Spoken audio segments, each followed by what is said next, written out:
The Nike Zoom Prevail. Thought I would get this shoe and hopefully have a daily trainer that I could train in very often. I saw there were many things about this shoe that were appealing to me, um, and one of them being that the shoe had Cushlon. I thought Cushlon was an outdated foam. I saw that the heel was React, and then the forefoot it had the air bubble.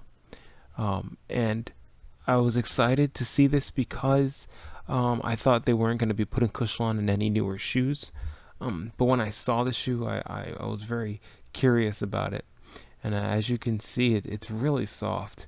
And it's actually, it almost feels like has the impact absorption of a max cushion shoe. So I really liked the midsole of this shoe, but first and foremost the upper. The upper felt kind of cheap. Um, I wasn't super into the toe box. It was kind of baggy. I mean, after a couple wears, it all kind of came together.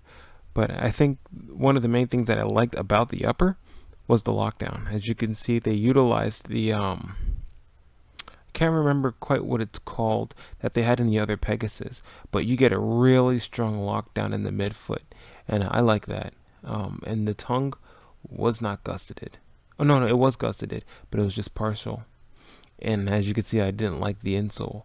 It was a cheap insole. In fact, it was the same exact material insole that's found in the Nike Renew Ride or the Nike Renew, and that came out quite some time ago. It was like a $40 shoe, and it was just very uncomfortable. It was uncomfortable to run in because when you walk in it, it feels good and soft and compressive. But the moment you run, it's almost as if it's not even there. At least for me, being a heavier runner, um, I would need a more, just like a more firmer insole. But yeah, back to the upper. Toe box was a little roomy, not too bad. Just kind of baggy. Midfoot lockdown was perfect, and the heel, I got a little heel slippage. In fact, the heel slippage stayed, but it kind of just worked with the shoe, so I kind of left it. I actually got kind of comfortable with it, but I definitely had heel slippage, and I didn't really want to do the the runner's knot because I didn't want to be that locked down into the shoe. It was heavy, and that's I think I'll get back to that. But yeah, as for the upper, the heel, it was really good, very solid, very hard heel. I almost kind of wonder if it was like almost like a stability shoe because the way the React wrapped around the heel only on the medial side or the lateral side. I mean, but yeah, um, yeah, the upper was very secure. But I wasn't feeling it that much. But it was okay because it was a budget shoe. Now for the midsole. I was very excited about the midsole because it was Cushlon, and it also had the air zoom unit in the forefoot, and then React in the heel, and then the React in the heel reminded me a lot of the React in my React Infinity Run Flyknits, um, and that React is kind of perfect. So I assumed that this would be a good React in the heel, and I wasn't feeling it too much in the forefoot, but it was all right. So I was looking forward to the Cushlon and the Zoom Air unit. And so from the midsole, you get a wonderful sensation from the heel. It's nice and compressive, and it even actually has some bounce. I found that it was a little firmer than the React in my Infinity Run Flyknits. Uh, so it was kind of like it did push back, and I really liked it. It was like squishy and also bouncy at the same time. The Cushlon, it was very absorbent and it was also bouncy as well. Um, in fact, if anything, I feel like it was a lot like the React. It just didn't bounce back as hard. It was more absorbent. And as for the air zoom unit in the forefoot, it wasn't like the air zoom unit in the Pegasus. I had the 37, and that was a very large air zoom unit. The air zoom unit in the Zoom Prevail is much more narrow. It's like you're stepping when your foot is flat on in this shoe. You're just stepping on pure Cushlon. The Cushlon even goes above the React and the heel, but over the forefoot, it's not until the toe off until your foot rolls into the air zoom unit. So the shoe gives you an interesting sensation of you land on your foot strike, and as you're beginning to toe off, you're compressing the cushion, and then you roll into the air zoom unit. That's what I felt, and it was both.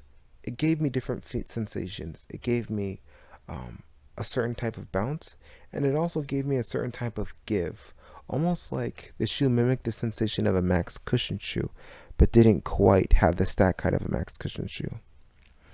And as for the stats, I know I'm getting to this kind of late, but it had 20 millimeters in the forefoot and 28 in the heel, giving it an 8 millimeter drop. I asked Nike what the stats were, and they gave that to me. But they also told me that it was 9.5 ounces in a men's size 9. And I just don't know how true that was, because in my men's size 11 and a half, it weighed 12 ounces, 12.32 ounces, which ultimately was the heaviest shoe in all of my shoes. It was like running with the Dodge Caravan on your feet. So ultimately, I thought I could put up with that, and I did.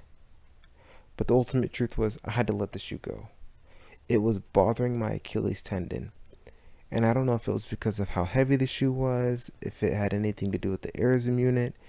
I put 18 miles in it, and I really tried to work with it, but it wasn't working with me. It was good for easy days.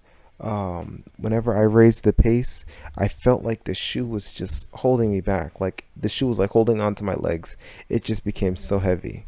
So I couldn't keep using it. But just because it didn't work for me, it doesn't mean it wouldn't work for someone else. The shoe felt like it was completely for heel striker. And I say that because whenever I practiced heel striking in the shoe, it felt really good. It was almost as if the react in the heel was guiding my foot into the mid and then to toe off, and it felt perfect. In fact, it felt so good to heel strike in the shoe that I just kept heel striking. I think if you're a heel striker, just from my personal experience with this shoe, you would probably like it. But whenever I transitioned back to forefoot to midfoot striking, it was just choppy. It just wasn't as comfortable as running on the heel. For me, it didn't work. I don't know why. It was bothering my Achilles tendon. But yeah, I really had to part ways with it and just stop running, because I'll keep running in a shoe even if it bothers me. But this one I had to kind of let go. And I really wanted to like it, but it was too heavy. It was bothering my tendon. And, there were just a few things. Oh, and it was a hot shoe. Let's not forget about that. The shoe got hot, like really hot. And there's no way around that, because you could tell the shoe is just like, it's built like a tank. So the toe box was the only place that got some air. Everywhere else was sweltering. But yeah, I do think it's a good shoe. The outsole seemed like it was gonna last forever. And I really wanted to enjoy it, but to each his own, and this one wasn't meant for me. So thank you for watching the review. Hopefully you could stick around to the end. I ran into a huge caterpillar at the end of my run today, and I'm sorry that I had no run footage with this shoe. I was just trying to rack up the mileage, and I didn't think I'd be sending this shoe back, but I got rid of it as soon as I could. So thank you for watching. Please like and subscribe, and I'll see you in the next one.